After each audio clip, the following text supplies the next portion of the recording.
Hey guys, my name is Eric Navala.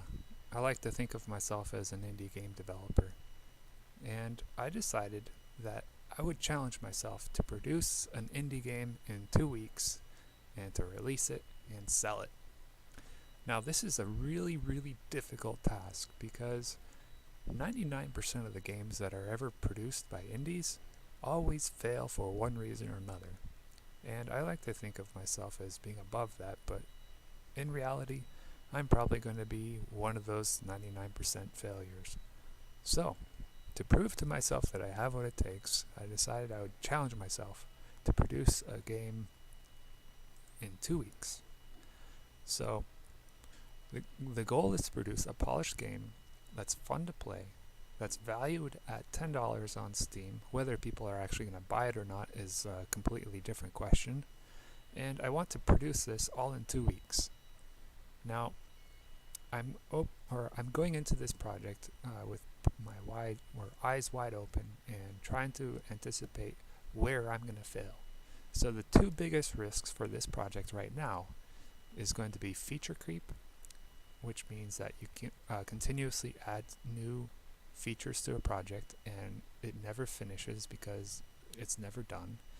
And two is I try to make a game that's way too big in scope for an individual to produce in 2 weeks.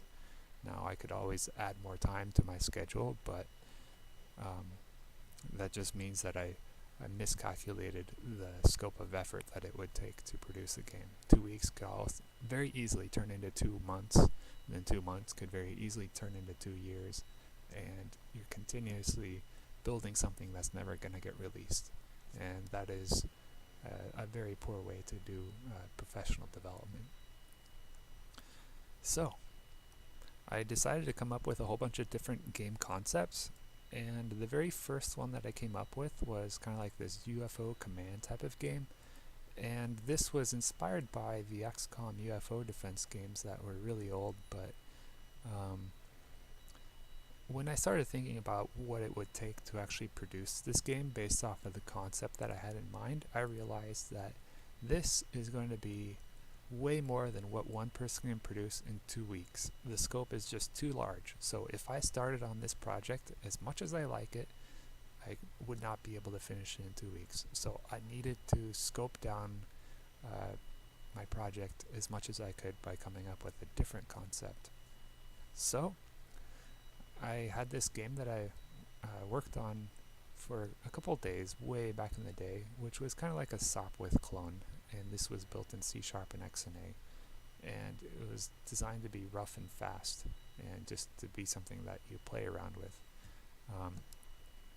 Way back in the day when I was a kid, I used to draw all these battle scenes where you have tanks that are shooting bullets at infantry and rocketmen shooting rockets at tanks and airplanes flying around shooting missiles and bullets at each other, and battleships off in the shore or off in the ocean shooting cannon shells at everybody else. It was this really chaotic battle scene, but it was kind of fun. So I always kind of thought that it would be fun to have these chaotic battle scenes that I used to draw as a kid, but to have them actually play out in a game. And what if you could control one of these different types of units?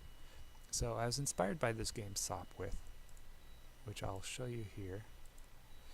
And this was a game made way back in the day. It's probably like over 30 years old. But the gameplay is really simple. The concept is you just fly a Sopwith airplane around and you drop bombs on military targets, and you can shoot bullets at enemy aircraft and have super simple dogfights, and it should be something that I could produce in 2 weeks. But I could also do a much better job with modern engines and graphics, etc., etc. So I used this concept and I created my own, and I had a whole bunch of different units that I came up with. I may not be able to produce all these in 2 weeks, but I will probably just go through like a prioritized list of what I must have for the core gameplay and what would be a nice to have. And if I have extra time in my production schedule, then I'll add in the other nice things. So after I had a really good idea on what I wanted to build and how it needed to behave, I came up with a production plan. The one thing that is going to be fixed is I want to do this in 2 weeks. And today was day 1, so my release day must be on January 22nd, which is exactly 2 weeks away from now. So my approach is to do gray boxing, where you do zero effort, well, not really zero, but very little effort on making graphics. The risk is that you spend a lot of time producing graphics that you find out can't be added into the final product because it just doesn't work, and you waste a whole bunch of time producing stuff that you can't use. So to avoid that, you just do a really rough prototype, and then once you have a working prototype that's fun and has been tweaked to feel good, then you go through and produce the pretty looking graphics. So for this whole entire week, my goal is to have a playable game by the end of Friday. Saturday and Sunday, I will focus on level building and design, and then Monday through Friday, I'm going to spend the other half of my production schedule doing polish and artwork. Saturday and Sunday will be final pass, preparation, and quality assurance stuff, and squashing any bugs.